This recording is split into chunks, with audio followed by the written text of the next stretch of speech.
Welcome back to the KDKA-TV Sunday edition. I'm Rick Dayton. As we come on the air, the United States at halftime right now, the World Cup final. U.S. women's national team going for its fourth world title, and the run to the championship has been wonderful, drawing millions of viewers, even though a lot of the matches were on weekday afternoons. The question is, what effect could all this success have on the sport here in Western Pennsylvania? You may not realize it, but Pittsburgh actually owns a women's soccer record. 44,000 people were at Heinz Field as they saw the 2015 U.S. national team after that attendance, the highest for any standalone women's friendly match in American history. This morning, two guests, both looking to take women's soccer in our area to the next level. Al Avheim has been the head coach of Duquesne.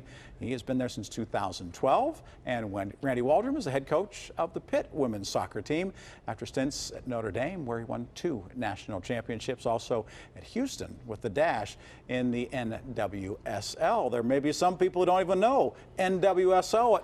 There's a women's pro soccer, and yes, there is. And I think that's sort of where we are right now, that there still is some education going on there, Coach, in terms of where women's soccer is. Yeah, there really is. And unfortunately, even with the excitement of the World Cup, I think the NWSL has missed out on some opportunities to really market the league in a better way. And it's an ongoing problem, but the league's 7 years old now, and all the players on the U.S. women's national team that we're watching play on one of the teams in the league. So I would say to those in those cities, get out and support those teams after the World Cup, and let's continue to let it grow. So how much, Al, are we seeing in terms of a resurgence or a growth right now? When you see this, and how long does it take until you get it trickled down? I mean, Brandi Chastain takes off her shirt after scoring. Everybody was talking about women's soccer at that point, and then you kept waiting for the bubble and it hasn't burst. It's just kept growing. Yes. No, and I think it's going to continue to grow. You know, I've been in the Pittsburgh area for a while now, and it's really been amazing to watch the level of play get better and better every year. The coaching is getting better. The facilities that kids are playing in right now are getting better and better. And when I first started, we had one kid from Western Pennsylvania on our roster, and now, you know, to be honest with you, Western Pennsylvania is the backbone of our team. It's almost half your roster now. Yeah, right. Yeah. So it's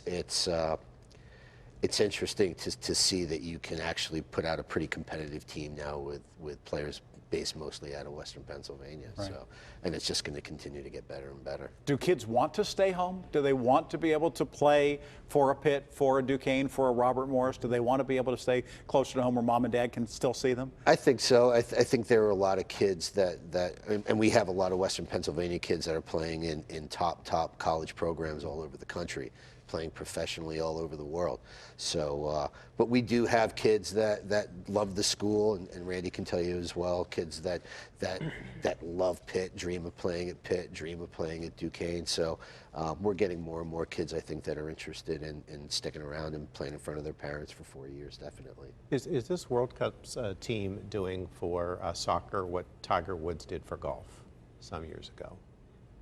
I think in a lot of ways it's a fair comparison. You know, I think in the women's game, when people that aren't women's soccer fans in this country tune into the television, they're tuning in now because of the World Cup and this women's national team. So they're kind of the ones carrying the torch really since that '99 group, I think, that won against China in the Rose Bowl. So I think they are kind of carrying the torch for, you know, for women's soccer in this country, and I think there's some great role models there, and some players that certainly are doing their part in the growth of the game and putting themselves out there for those young players to look up and aspire to be in those positions. And we just need to see it grow even now beyond that, you know, and I would agree with Al. I think this area has really grown, and I was surprised when I got here a year ago to see the depth of talent that's actually in the Pittsburgh area. You know, you think of California or Texas or the East Coast being hotbeds of soccer, but the coaches here in the clubs are producing a lot of really good players, and we're happy that they're wanting to stay here as well. Why is it that the athletes are going to soccer? I mean, it's not just the World Cup, but I mean, on the guys' side, they could play baseball, they could play football, they could play basketball, they could play golf, they could play lacrosse. Ladies didn't necessarily have those same outlets, at least traditionally, to play. Soccer was an option, basketball was an option, softball was an option, but they maybe didn't have. How is it that soccer has attracted so many athletes and kept them in the sport? I think the nature of the game, to be honest with you, is a big piece of it. It's fast, it's physical, it's a sport that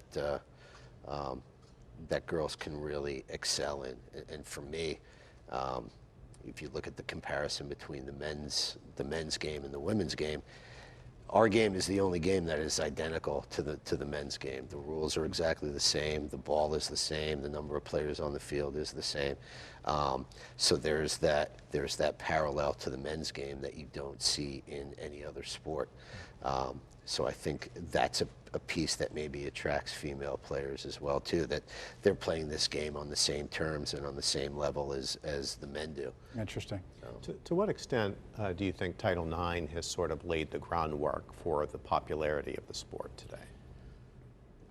I think Title IX was everything for us, getting an edge in the women's game. I mean, obviously, living in the country that we do, that you know, have the freedoms that we do, and now Title IX back in the late 70s or whenever it occurred, has really helped develop our women's game in all of our sports, not just in women's soccer. And I think that put us light years ahead of teams in Europe, teams in South America, where a lot of those countries, a lot of people may or may not realize it, in a lot of those countries, women playing soccer is still viewed as taboo. I mean, it's still a men's sport, you know, and women should be home and raising families and that kind of thing. So to see some of the growth of these nations that are playing in the World Cup, we see that mindset's changing, but we've been way ahead of the curve, I think, in large part due to what Title IX has given us. How much is going on from college to pro? I mean, you hear the NBA, well, I'm going to go for a year and then I'm going to turn pro. It doesn't happen in women's soccer very often, but how much is there a straight line from the college game to the professional ranks? Well, I think right now, if you look at the league, our women's pro league, the NWSL, there's only been 2 players that's gone straight from high school, you know, into the pro game. Mallory Pugh, who is on the team, and Lindsay Horan. You know, she bypassed an opportunity to go to Carolina, and went over to France and played there. And I think our league right now has some rules that kind of keep players from doing that, with some exceptions. But I do think you'll start to see that happen more in the women's game. We're seeing it more now in the men's game, even with the MLS, where players are bypassing colleges to go straight into the pros. And I think in the men's game, the money is more significant, so it makes more sense to do that. Right now in the women's pro game, the money is not good enough to offset giving up an education that could be paid for through a scholarship to go play pro soccer in this country. I do think we'll get to that point. I do think we'll start to see more players, especially because if you watch the teams in the World Cup, the French players, they're doing that. There's 18-year-olds playing for the World Cup team. You know, Spain is doing that. The other countries are doing that, and they've caught us.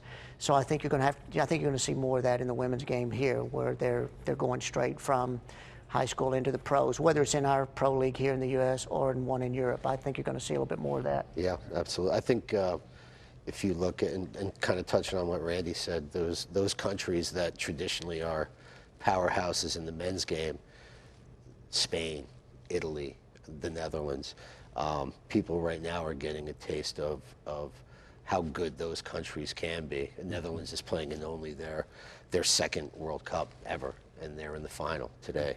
They're the champions of Europe. They won Euro 2017 2 years ago. So it's going to be really interesting over the next couple of years to see how those European leagues kind of develop with the women's game, and how many resources and how much money is put into those programs. How much do the guys draw from what your ladies do? How much do your ladies draw from what the guys? I mean, you're talking about on an international stage with the Netherlands. Does it happen at the college level? Does it happen at the high school level that if the men's team is really good, the women's team builds, or the women's team can bring the men's team along? I can only speak from the experience I have at the different universities I've worked at. Obviously, I felt like we built off of each other when I was at Notre Dame. We had quite a good men's program, and our women's program was there. And I think it was a friendly rivalry, but I think there was a lot of camaraderie, and the coaches, we got along really well. And I think it's the same at Pitt. Jay and I get along great. I go watch what he does at training. I see him out at our training. He keeps up. So I do think that helps to have two programs that support each other. I think when you see what Al said about on the World Cup stage or the national level stage, I think you're seeing that more now in Europe, where it's being, in some countries, even mandated. If you're in the men's pro league, then now it's mandated you're going to have a women's team in the pro league. We're seeing that in Mexico. You know, they just did that in Mexico, and so I think the more we see of that, the more it's going to challenge us in our country to up our standards in our pro leagues, because it's we're a little bit behind with our pay scale and the amount of months that we play in our season. So I think to keep our players at home, I think we're going to have to make some changes with our pro leagues. What do you need to keep your own programs going strong or make them stronger? Yeah, I mean, just the continual support of the university, and we were very lucky to have a very supporting athletic administration that wants us to see us be successful. So that's always a really important piece of the puzzle. And then just constantly bringing in quality players from, you know, like I said, we've always wanted to build our team from the ground up with players from Pittsburgh, but we're trying to recruit locally, we're trying to recruit internationally, and that's a piece of our job that never stops. We're always constantly recruiting, trying to find new players, trying to find kids that are going to change our program. So those are, for me, two of the biggest pieces of the puzzle. Got less than a minute to go. Is Pittsburgh ready for a women's pro team? I mean, they've got a facility that is world class at Highmark. Is Pittsburgh big enough? Is there enough of a base here to support that, do you think? I think they can handle it. Yeah, I think we've got the talent and the fan base here, and the 30,000 plus youth playing in Western PA alone. I think they could handle it. It's got to be managed properly and those type things, but I think they could do well with one. Two coaches. We'd love to see it. Yeah, two coaches absolutely. who certainly know an awful lot about the game of soccer, and it's great to have them both here this morning on the KDPG Sunday edition. Gentlemen, thank you for being here. Thanks for having us. Best of luck with your programs. It'll be time to start camp here before you know it, won't it? Right. Too soon, too soon. That's it. Well, we'll be back in just a minute with the KDPG Sunday edition and wrap things up.